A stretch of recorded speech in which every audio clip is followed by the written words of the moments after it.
Assalamualaikum, selamat datang di channel Raja Weton, channelnya segala prediksi. Mohon dukungan kepada semua teman-teman untuk memberikan like dan komentar yang membangun. Terima kasih dan selamat menonton. Kali ini kita akan membahas tentang timnas Vietnam yang melakukan protes kepada FIFA terkait pengganti timnas Iran yang mundur pada Piala Dunia 2026 itu tidak sah jika timnas Indonesia ada di dalamnya dan harus melakukan kualifikasi ulang dari awal. Simak penjelasan lengkapnya dan mari berdiskusi di kolom komentar. Oke, drama kualifikasi Piala Dunia 2026 kali ini ternyata nggak cuma terjadi di lapangan hijau, tapi juga sampai ke ruang rapat. Dan ini makin panas loh, Vietnam secara mengejutkan menantang FIFA. Dan hasilnya, wah bisa-bisa mengubah daftar negara yang bakal bertanding di panggung sepak bola terbesar di dunia. Jadi ayo kita bedah bareng-bareng, apa sih yang sebenarnya terjadi? Coba deh bayangin skenario ini. Ada satu negara udah berjuang mati-matian dan akhirnya lolos ke Piala Dunia. Tiba-tiba mereka memutuskan mundur. Artinya apa? Ada satu tiket emas yang kosong. Nah, pertanyaannya, siapa yang paling berhak dapat tiket itu? Inilah inti dari semua kontroversi yang bakal kita bahas tuntas. Jadi, semua ini tuh berawal dari satu permintaan yang, jujur aja, benar-benar mengejutkan. Tim nasional Vietnam secara resmi menantang hasil kualifikasi Piala Dunia. Sebuah langkah yang, ya ampun, bikin geger satu Asia Tenggara. Nah, ini dia poin utamanya. Vietnam itu minta FIFA untuk mempertimbangkan ulang, bahkan mengevaluasi kembali seluruh hasil kualifikasi zona Asia. Jadi ini bukan sekedar protes biasa ya, ini udah kayak tantangan langsung terhadap integritas proses kualifikasi yang padahal kan udah selesai. Terus pertanyaannya, apa sih yang memicu ini semua? Kenapa Vietnam bisa seberani itu? Nah, anehnya pemicunya itu bukan fakta yang konkret. Sama sekali bukan. Ini semua berawal dari sebuah rumor. Ya, rumor yang menyebarnya cepat banget kayak api. Inilah dia pemicunya. Ada kabar burung? Belum pasti ya. Kalau timnas Iran mungkin aja bakal mundur dari Piala Dunia. Dan yang penting, mundurnya itu bukan karena performa di lapangan, tapi karena alasan non-teknis. Rumor inilah yang seolah-olah membuka celah buat Vietnam. Tapi tunggu dulu, ini bukan cuma soal, yang penting dapat tiket. Gak gitu.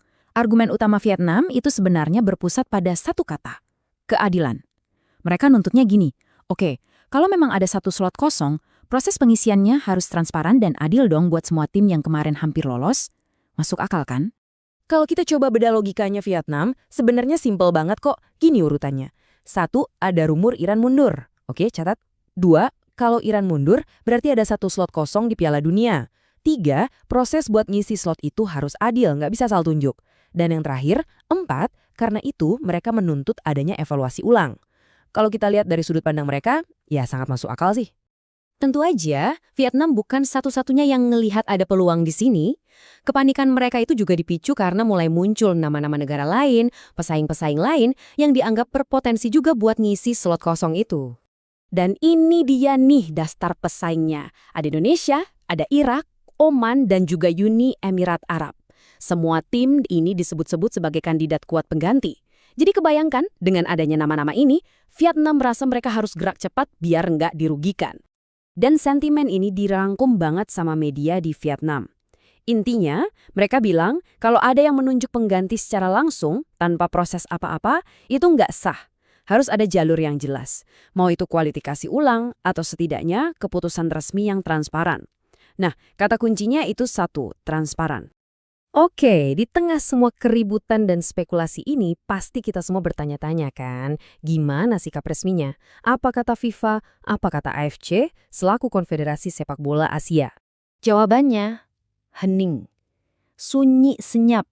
Serius, sampai sekarang baik FIFA maupun AFC itu belum ngomong sepatah kata pun soal ini. Dan keheningan mereka ini, anehnya, justru malah bikin situasinya jadi makin tegang. Angkanya, 0 besar. Kosong. Itulah jumlah pernyataan resmi dari mereka. Artinya apa? Ya artinya semua drama ini masih sebatas spekulasi yang baru bergerak karena langkah proaktif dari Vietnam. Dan justru ketidakpastian inilah yang bikin situasinya makin panas. Oke, sekarang coba kita mundur sedikit dan lihat gambaran besarnya ya. Sengketa yang kelihatannya cuma masalah regional ini, sebenarnya itu kayak ngebuka kotak Pandora buat dunia sepak bola. Ini memunculkan pertanyaan-pertanyaan mendasar tentang aturan main. Jadi, apa langkah selanjutnya? Jadi di satu sisi kita punya situasi sekarang, aturannya tuh abu-abu banget. Nggak ada protokol yang jelas kalau ada tim yang udah lolos terus mundur. Nah di sisi lain, ada proposal dari Vietnam. Mereka menuntut mekanisme baru yang transparan dan adil. Misalnya, ya adain aja pertandingan playoff. Jadi ini udah bukan lagi soal rebutan satu tiket kan, tapi soal menciptakan aturan main yang lebih baik untuk masa depan. Dan semua ini membawa kita ke satu pertanyaan terakhir. Pertanyaan besar, yang dampaknya bukan cuma buat kasus ini, tapi buat semua turnamen ke depannya. Perlu nggak sih aturan soal penggantian tim yang udah lolos ini dirombak total? Karena apapun keputusan FIFA nanti, ini bakal jadi contoh, jadi preseden buat puluhan tahun ke depan. Sesuatu yang menarik banget buat kita pikirkan bersama